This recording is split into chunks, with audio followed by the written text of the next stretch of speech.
قبل از اینکه به داستان زندگی کوروش بزرگ بپردازیم، بهتره بدونیم که اصلا سلسله هخامنشیان چرا به این اسم نامگذاری شد. هخامنش نام کسی است که دودمان هخامنش به اسم اون خوانده میشه. واژه هخامنش به معنی دارنده اندیشه است. هخامنش سرپرست طایفه پارسیان بود. هخامنش توسط دیاکو پادشاه مادها به فرمان روایی پارسه منصوب شده بود، هرچند اقوام پارسی در حدود 700 سال قبل از میلاد در پارسوماش که ما امروز بهش میگیم مسجد سلیمان، در کوههای فرعی سلسله جبال بختیاری در شرق شوشتر مستقر شده بودند. از طرف ایلامی ها هم در این دوران در این منطقه حضور داشتند، اما به دلیل جنگ با آشوریان قدرت لازم رو نداشتند تا بتونن از ورود پارسیان به منطقه و مستقلات خودشون جلوگیری کنن.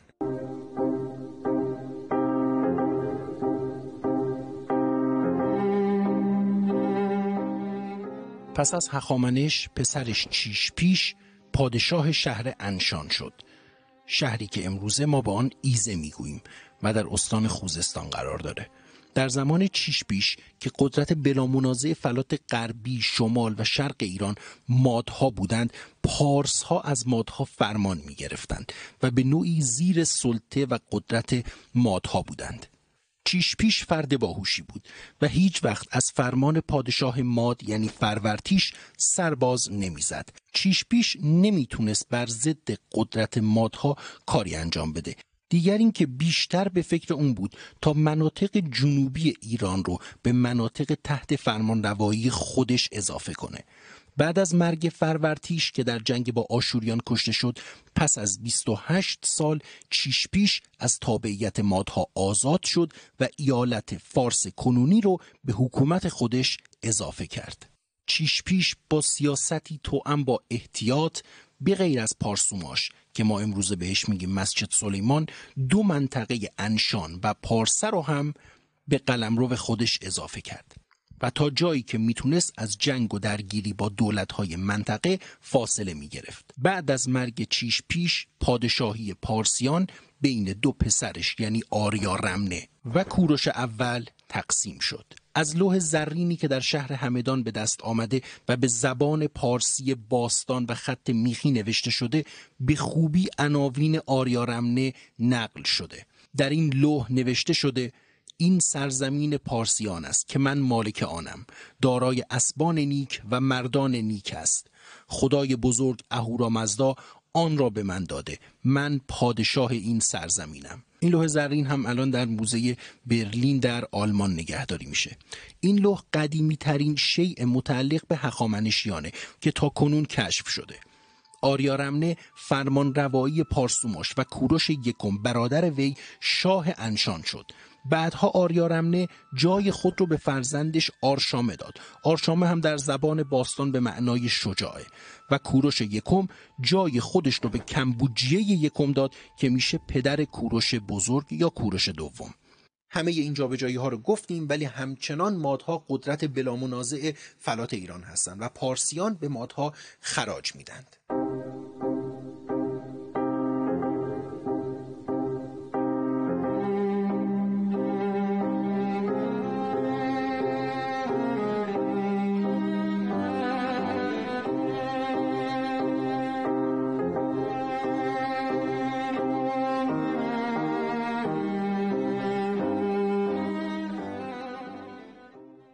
افسانه‌های بسیار زیادی در مورد تولد و کودکی کوروش بزرگ وجود داره. یکی از اون افسانه‌ها مربوط به کتیبه‌های هرودوت میشه. به روایت اون روزی آژیدهاک آخرین پادشاه مادها در خواب میبینه که از بدن دخترش تاکی بیرون آمده.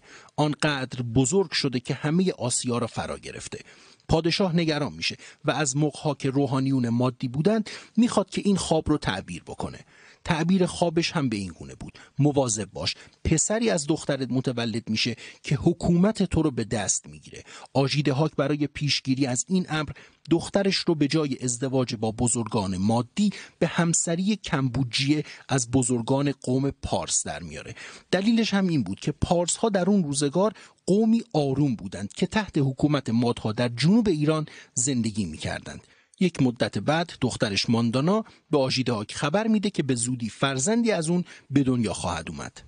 آژیدهاک دوباره به خواب میره و این بار در خواب میبینه که از بدن دخترش رودی خارج شده و این رود سراسر آسیا رو فرا گرفته.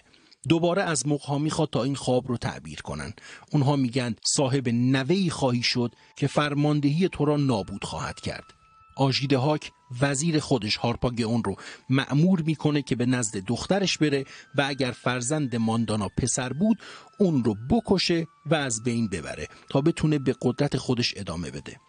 هارپاگئون نزد ماندانا میره و وقتی که میبینه فرزند پسره، فرزند رو از مادرش جدا میکنه و با خود میبره. ولی اینجا دو مشکل وجود داشت. نخست این که نمیتوانست از فرمان پادشاه سرپیچی کند چون ممکن بود گرفتار غضب او شود. از سوی دیگر آژیدهاک پیر شده و چیزی به پایان عمرش باقی نمونده و پس از مرگ ماندانا جانشین او خواهد شد. در این صورت هم او از قاتل فرزندش انتقام خواهد گرفت.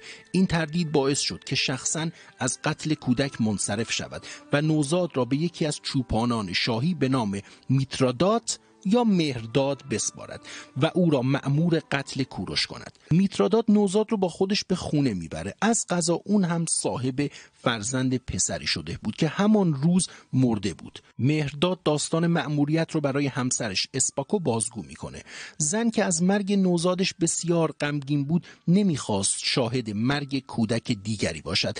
از این رو از شوهرش خواست که از این کار صرف نظر کنه. چوپان که میتونست هارپاگئون جاسوسانی برای اون میذاره تا مطمئن بشه که مأموریت رو درست انجام داده، خواهش زن رو نمیپذیره تا اینکه زن پیشنهاد میکنه کودک مرده خودشون رو به جای کوروش در بیابان بذارن و نوه پادشاه رو خودشون بزرگ کنن.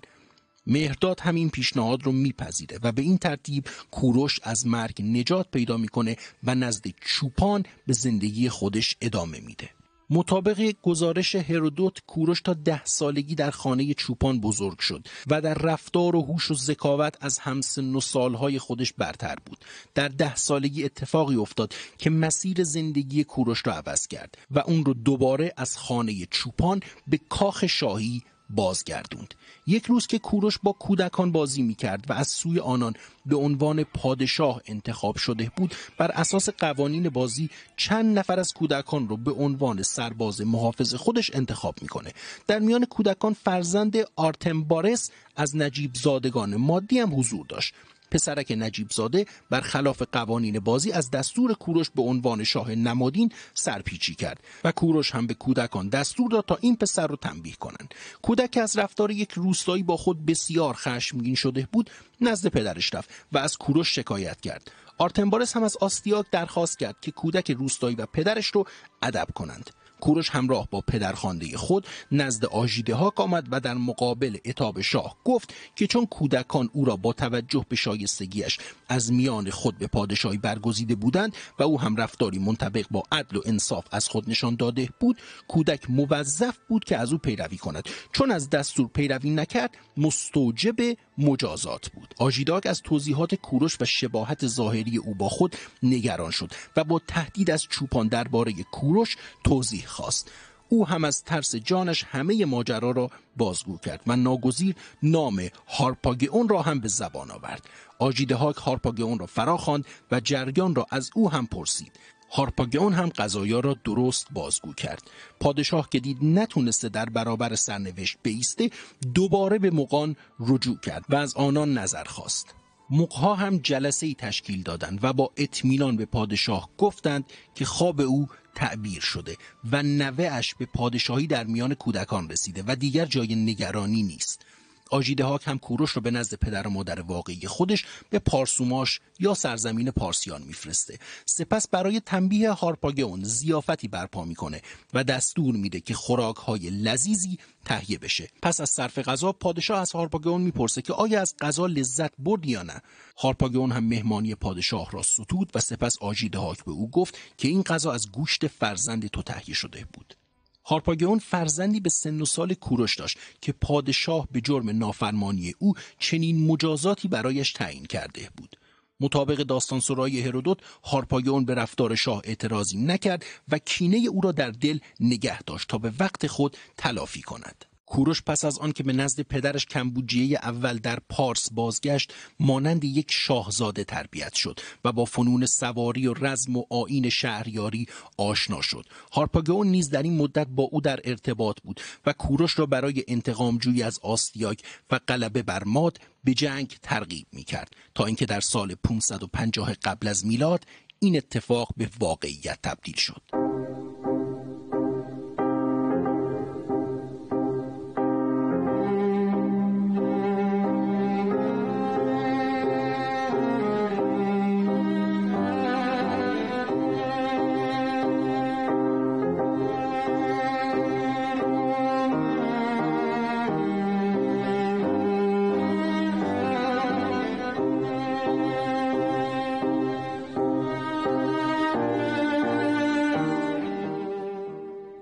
قبل از پرداختن به ادامه داستان یه توضیح بدیم که چرا هرودوت رو به عنوان منبع انتخاب میکنیم.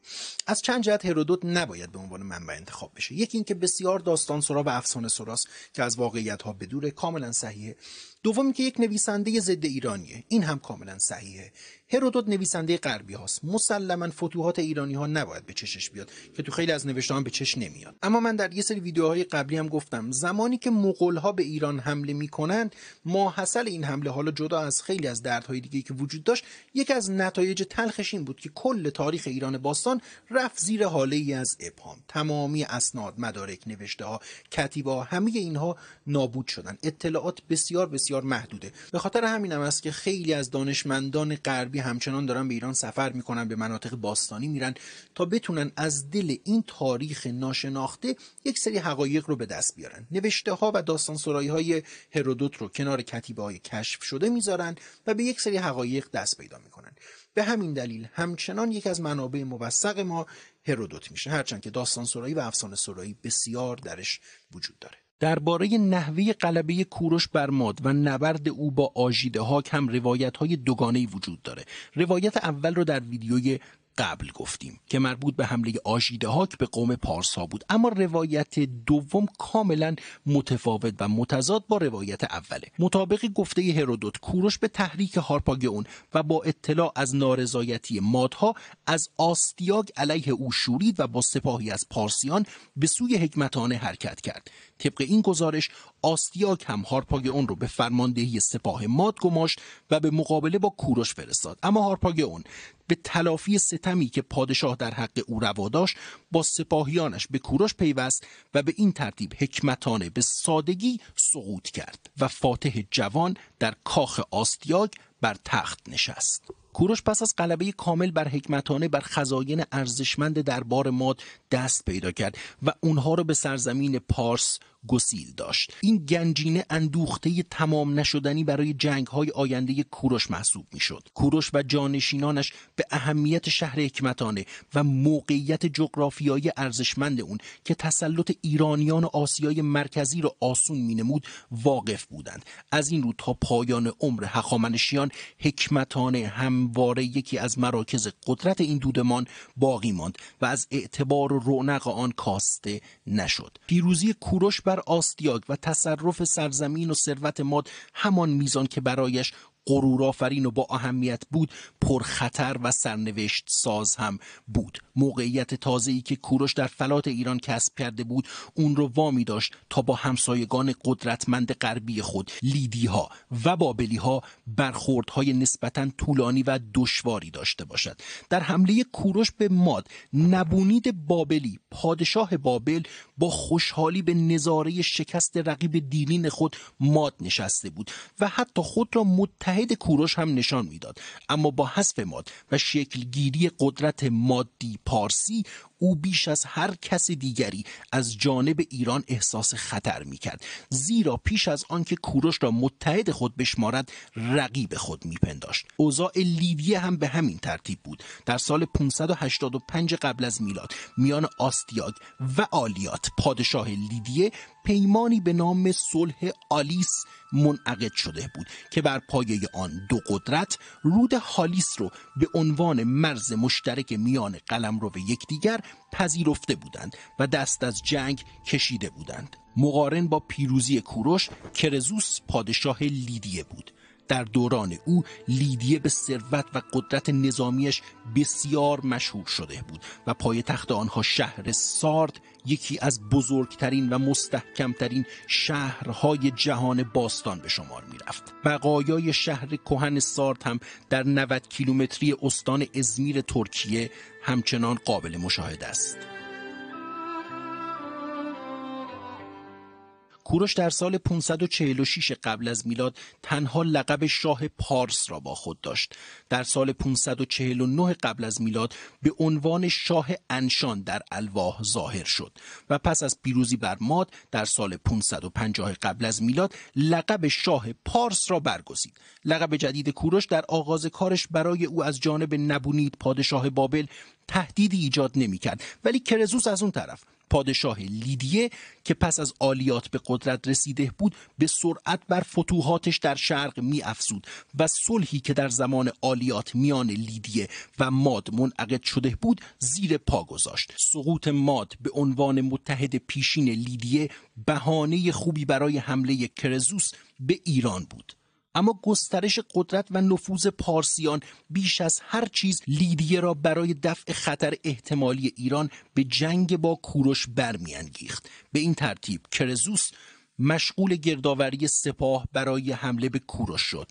وی کارگزاری را با مبالغی هنگفت روانه آسیای صغیر کرد تا سربازان یونانی آن مناطق رو به خدمت بگیره. اما در این بین کوروش از جنگ مطلع شد و کوروش هم شروع به جمع‌آوری سپاه برای مقابله با لیدیه کرد. به این ترتیب کوروش از یک سو و کرزوس از سوی دیگر با سپاهیان خود برای جنگ آماده شدند. یونانیان قصه پرداز درباره جنگ افسانه‌های زیادی خلق کردند. مطابق گزارش مورخان یونانی، کرزوس پیش از جنگ با کوروش از پیشگوی معبد دلفی در یونان راهنمایی خواست. پیشگو در پاسخ به فرستاده کرزوس گفت که اگر پادشاه وارد جنگ شود سرزمینی را نابود خواهد کرد. کرزوس این گفته را به فال نیک گرفت و به معنای غلبه بر سرزمین پارس پنداشت. وی بار دیگر از پیشگوی معبد دلفی استخاره خواست و او گفت که هرگاه قاطری بر مادها حاکم شود روزگار سختی برای اهالی لیدیه پیش خواهد آمد. این بار هم کرزوس پیشگویی کاهن معبد دلفی رو به نفع خود تفسیر کرد و با خود تصور کرد که هرگز قاطری نمیتواند بر مردم ماد غلبه کند. در نتیجه حاصل نبرد با کوروش را به فال نیک گرفت. کوروش با گذشتن از دجله سپاه خود را به سوی شمال بین النهرین پیش برد. برای فاتح جوان جنگ در چنین میدان بزرگی، آن هم با ملتی نوپا، کار بسیار دشواری بود. پیش از آن که برخوردی بین دو سپاه رخ دهد، کوروش به پادشاه لیدیه پیشنهاد صلح داد و قول داد که اگر کرزوس از وی اطاعت کند او هم پادشاهی وی را بر لیدیه تایید می کند. کرزوس این پیشنهاد را رد کرد، در حالی که روحش هم خبر نداشت با این حرکت گور خود را با دستهای خودش کنده است.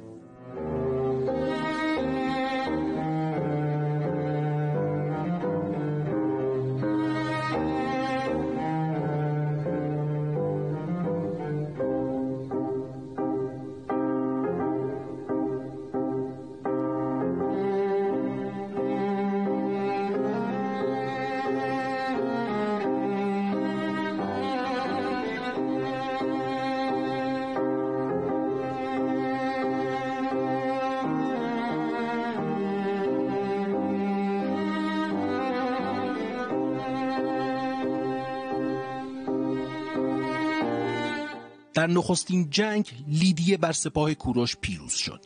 پس از این پیروزی بین دو طرف پیمان ترک مخاصمه به مدت 3 ماه بسته شد. نبرد دیگری در پتریه میان دو پادشاه رخ داد که بدون حاصل بود و در پی آن کرزوس به سرعت به سمت سارد عقب نشینی کرد و بیشتر سپاهش را هم مرخص کرد، به این امید که فردا با رسیدن فصل سرما و زمستان کوروش از ادامه نبرد منصرف شود و به ایران بازگردد. برخلاف پیشبینی کرزوس، کوروش به سرعت به سوی سارد حرکت کرد. کرزوس هم با عجله سپاهی فراهم کرد و به مقابله با کوروش پرداخت، اما اسبان ساردی از بوی شتران پارسی رم کردند و سواران خود را سرنگون نمودند، زیرا آنان برای نخستین بار با سوار نظامی از شتران روبرو می شدند. به این ترتیب کرزوس در این نبرد شکست خورد و به داخل شهر عقب نشینی کرد. کوروش هم خود را به سارد رساند و پشت حصارهای بلند و محکم شهر مستقر شد.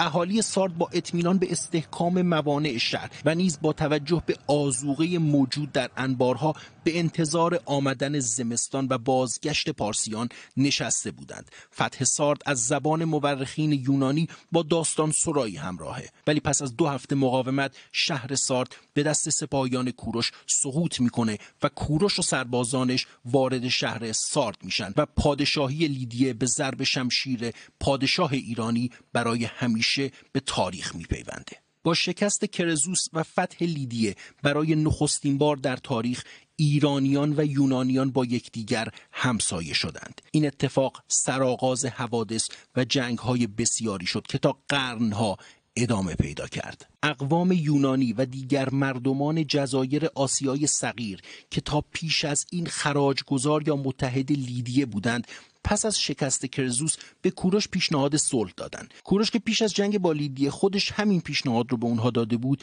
این بار پاسخ منفی رو روانه این جماعت میکنه. این بار پیشنهاد اونها رو رد میکنه. هرودوت در پاسخ به فرستادی غربی ها این داستان رو نقل میکنه. نیزنی به دریا نزدیک شد و دید که ماهی‌های زیبا در آب شنا می‌کنند. پیش خود گفت اگر من نی بزنم این ماهی‌ها به خشکی خواهند آمد. بعد نشست و هرچه نی زد ماهی‌ها به ساحل نیامدند. پس توری برداشت و به دریا افکند و ماهیان بسیاری به دام افتادند. هنگامی که ماهی‌ها در تور بالا و پایین می‌پریدند، نیزن به آنها گفت حالا بیهوده می‌رقصید. باید آن وقت که من نی می‌زدم می‌رقصیدید. مردمان این مناطق پس از ناامیدی از کوروش به سراغ اسپارتیان رفتند و از آنان در مقابل کوروش یاری خواستند. اسپارت هم نماینده‌ای به سارد فرستاد، ساردی که حالا یکی از حیات خلوت‌های کوروش شده بود و تمام و کمال در اختیار پادشاه ایران بود. متن پیام به این گونه بود: اگر مستعمران یونانی را بیازاری، اسپارت تحمل نخواهد کرد. کوروش هم پاسخ قاطعی برای آنها فرستاد و آنها را از دخالت در امور جزایر این منطقه برحذر داشت. آنها کوروش را با این لحن تند تهدید کردند، در حالی که از آینده هیچ خبر نداشتند. آنها نمیدانستند تا همین چند سال بعد قرار است بزرگترین امپراتوری جهان باستان به دست همین کوروش بنا شود.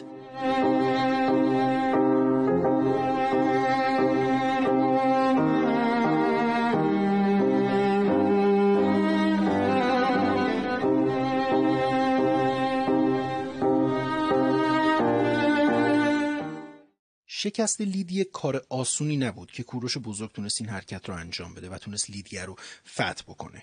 لیدیه هم همواره در طول تاریخ برای فلات ایران مزاحمت ایجاد میکرد، از زمان مادها تا زمان هخامنشیان. یعنی زمانی هم که مادها روی کار بودن 5 سال تموم با لیدیه داشتن میجنگیدن و همیشه هم سر مرزبندی دچار مشکل بودن، تا در نهایت تو قسمت قبل دیدیم که کرزوس تصمیم گرفت که از تحولات فلات ایران استفاده کنه و بیاد و ایران رو فتح بکنه و در نتیجه حکومت خودش هم به تاریخ پیوست. از اون طرف وقتی که ایران تونست لیدیه رو فتح بکنه، اقوام یونانی نتونستن این حالت رو تحمل بکنن و گفتن که اگر کوروش بخواد بر جزایری که در اختیار یونانیان قرار داره دست درازی بکنه، پاسخ قدرتمندی به کوروش میدن. نتیجهش هم این شد که کوروش هارپاگون، یا حالا به عبارتی هارپاگون رو که نقش بسزایی تو فروپاشی مادها داشت و حالا جزو فرماندهان سپاه کوروش شده بود، رو مأمور میکنه تا به جزایر یونانی ها بره و اونجا رو مطیع سپاه ایران بکنه، که همین اتفاق هم میفته. از اینجا به بعد تاریخ یک سکوت عجیب و معناداری داره. از اینجا به بعد همه ماها سوار یک ماشین زمان شدیم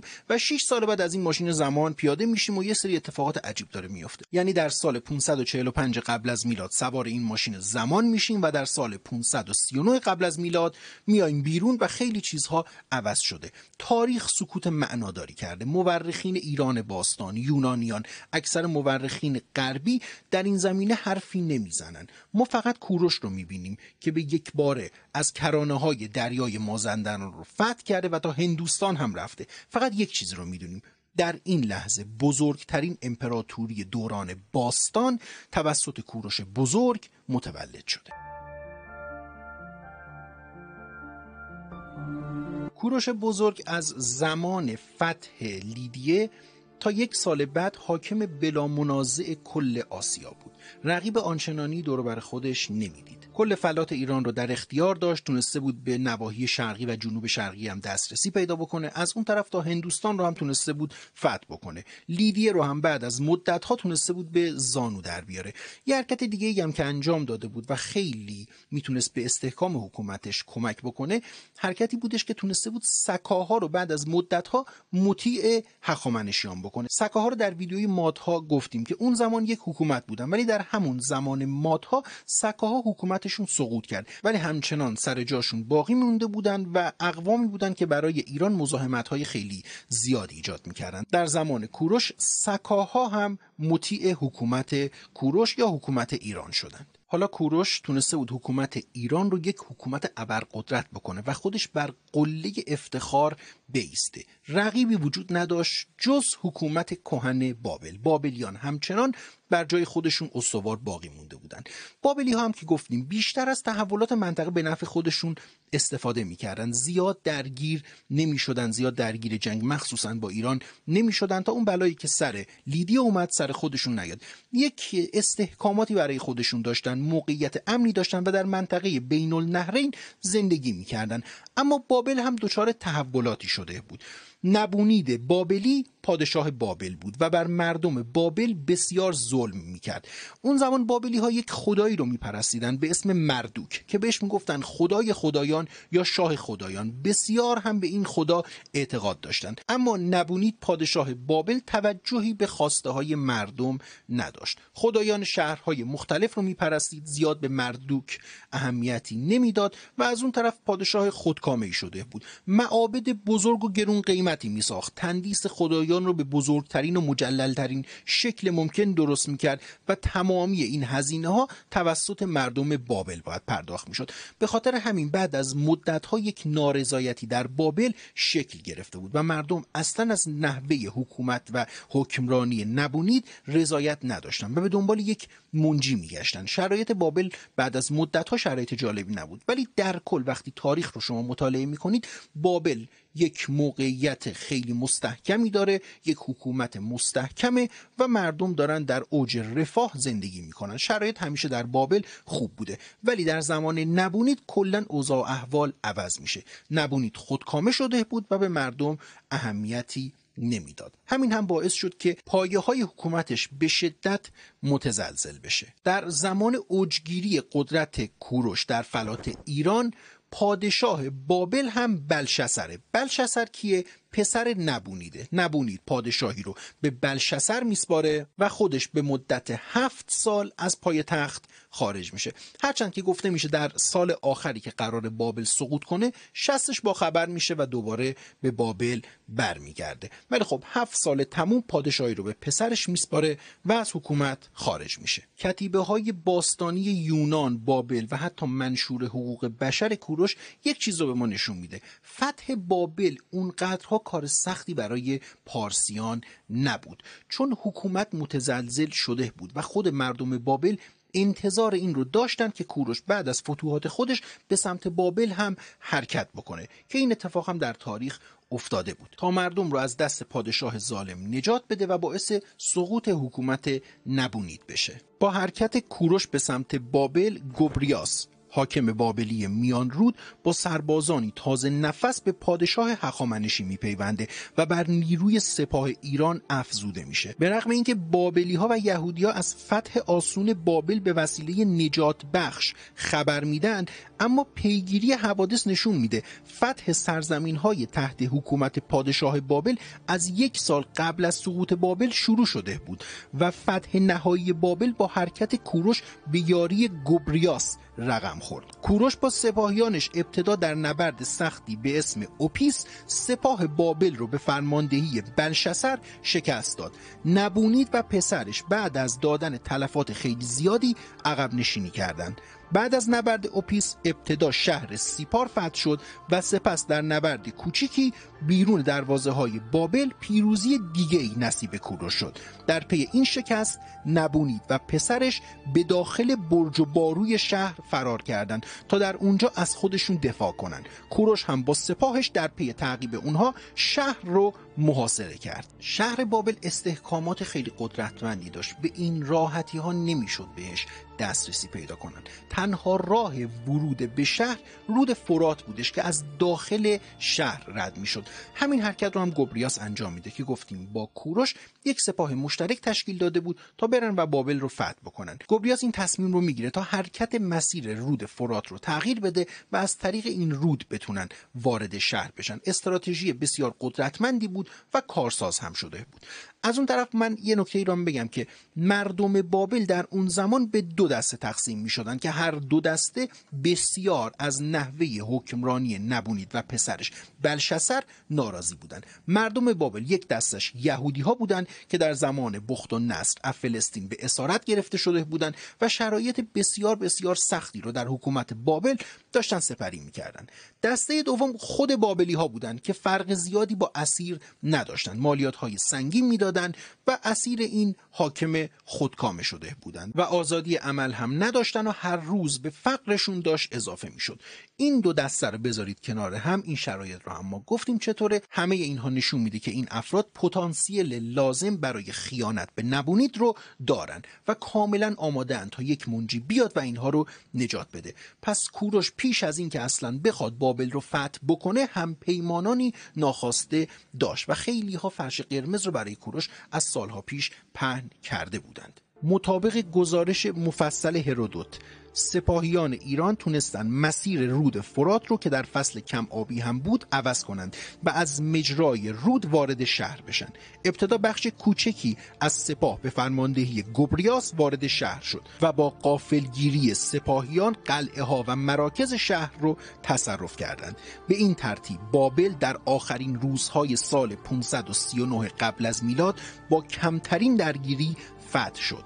نبونید خود را تسلیم کرد ولی پسرش که حاضر به اطاعت از کوروش نبود در درگیری با پارسیان کشته شد. کوروش با شکوه فراوان وارد بابل شد. جوری به این منطقه پا گذاشت که انگار یک منجی داره به این منطقه میاد. همدلی بابلی ها با کوروش بیشترین تأثیر رو بر کوروش و سپاهیان ایران گذاشت. کوروش هم به هیچ عنوان با این مردم مغلوب مثل یک اسیر رفتار نکرد، بلکه مجددا معبد مردوک رو که یک معبد بزرگ هم بود دوباره بازسازی کرد. در همین معبد هم تاجگذاری کرد و همچنین با نبونید پادشاه بابل مثل یک نجیب زاده رفتار کرد و به هیچ عنوان نبونید رو به اسارت نگرفت. رابطه کوروش با نبونید به قدری صمیمی شده بود که به گزارش مورخین کوروش نبونید رو با خودش به پارسه هم برد و در شیراز مدتی با هم بودند و حتی نبونید به کوروش استراتژی های جنگی آموزش میداد و پیشنهادهای جنگی خیلی خوبی رو در اختیار کوروش قرار داده بود. 1 سال بعد از سقوط بابل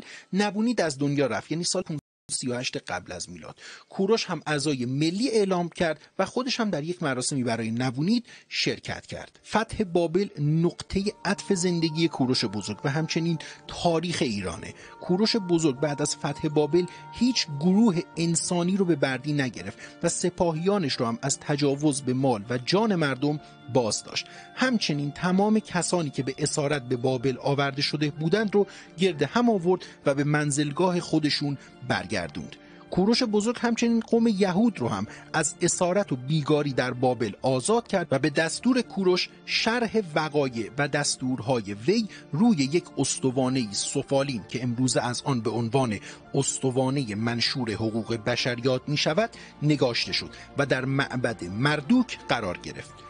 این لوح استوانه‌ای که از گل پخته می باشد در سال 538 قبل از میلاد نگاشته شد. استوانه کوروش هم تو سال 1879 میلادی یعنی سال 1285 شمسی توسط هرمز رسام باستانشناس بریتانیایی الاصل آشوری تبار در معبد بزرگ مردوک کشف شد و از اونجا هم به موزه بریتانیا منتقل شد. 7 آبان روزی بود که بابل فتح شد. این روز نقطه عطف تاریخ ایران باستان به حساب میاد. در این روز حکومت پارسیان حاکمان بلا منازع سرتاسر آسیا و منطقه بودند. همچنین امروزه بعد از گذشت سالیان دراز روز 7 آبان رو به عنوان روز کوروش بزرگ هم مینامند.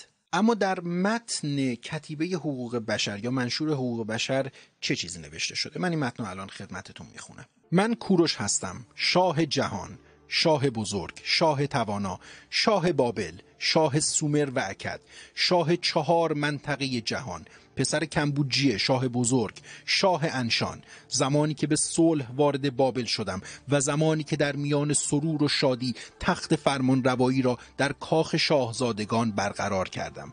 آنگاه مردوک، خدای بزرگ، قلب بزرگ بابلیان را مسخر من کرد، در حالی که هر روز پرستش او را تداوم بخشیدم. سپاهیان بسیارم به صلح وارد بابل شدند. همه سومر و اکد را از هر نوع تهدیدی حفظ کردم. خدایانی را که منزلگاهشان آنجا بود دوباره برگرداندم و برای آنها منزلگاهی جاودانه ساختم. همه مردم را یک جا فراهم آوردم و آنها را مجدداً در منزلهایشان مستقر کردم. خدایان سومر و اکد را که به رغم خشم خدای خدایان نبونید به بابل برده بود، آنها را در میان شادی به دستور مردوک در معابدشان در منزلی که دلی را شاد می کرد قرار دادم. ستایش از کوروش بزرگ فقط مربوط به کتیبه های بابلی ها نمیشه، بلکه در بسیاری از ادیان و در بسیاری از اقوام دیگر، کتیبه های یافت شده از اقوام دیگر، ما همچنان داریم ستایش کوروش بزرگ رو میبینیم. یکی از اونها یهودیان هستند که بسیار به کوروش علاقه دارن و کوروش رو منجی خودشون میدونن. یهودی‌ها از زمان بخت و نصر به اسارت گرفته شدند، ولی خب زمانی که کوروش تونست بابل رو فتح بکنه مجدداً یهودی‌ها رو از اسارت آزاد میکنه و اونها رو به سرزمین خودشون برمیگردونه. حتی غنایمی که از بیت المقدس به یغما رفته بود اونها رو هم دوباره به یهودیان برمیگردونه و یه مبلغی هم میده تا بتونن معابدشون رو بازسازی کنن. هرچند در آینده از حمایت از یهودی‌ها دست میکشه، چون بین خود یهودی‌ها یک سری مشکلات داخلی به وجود میاد و کوروش هم تصمیم میگیره که در مسائل اونها دخالت نکنه و دیگه مشکلات خودشون رو داشتن، ولی خب کوروش تونسته بود اونها رو از اسارت نجات بده.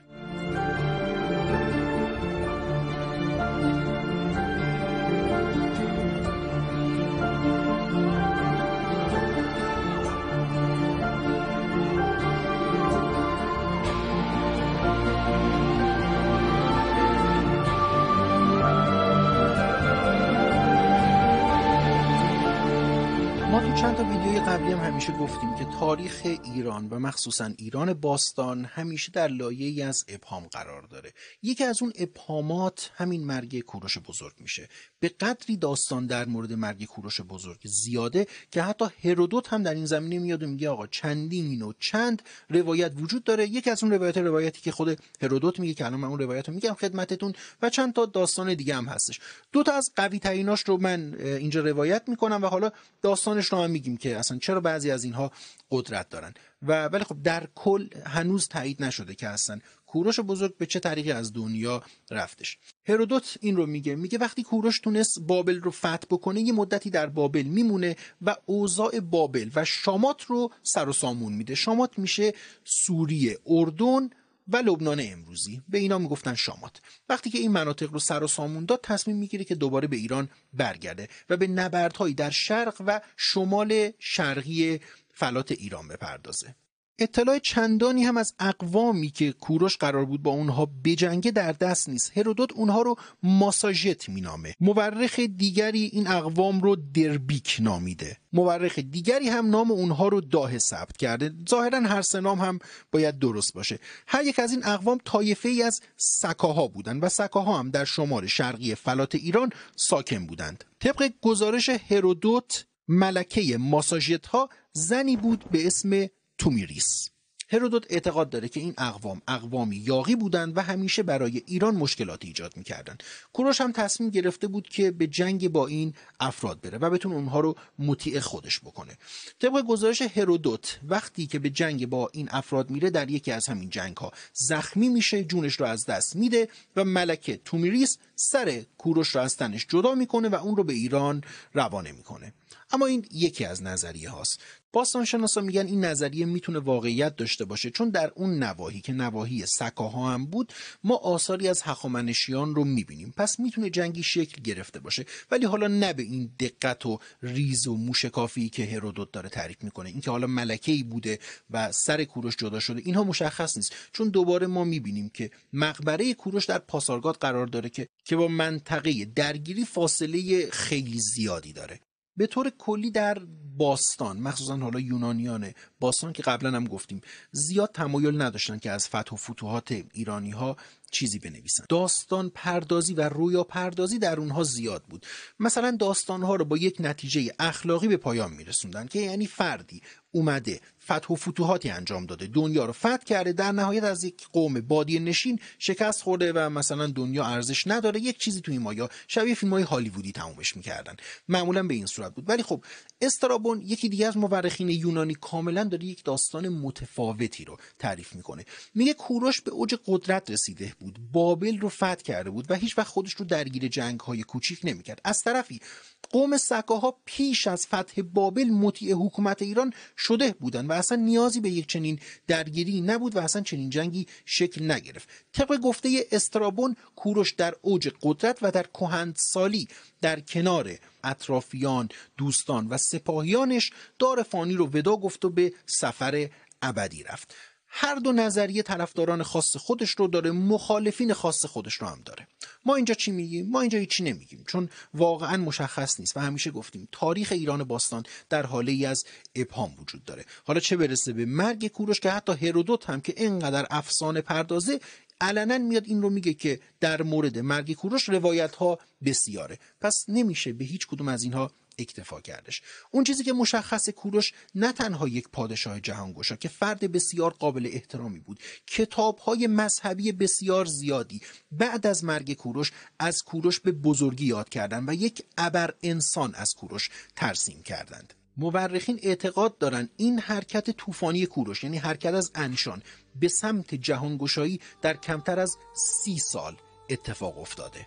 مقبره کوروش در میان مجموعه کاخهای پاسارگاد توجه بسیاری از مورخان و سیاحان رو جلب کرده. زیباترین و باشکوهترین بنا در مجموعه پاسارگاد همین مقبره است که با گذشت 25 قرن همچنان استوار و نسبتاً سالم خودنمایی می کند.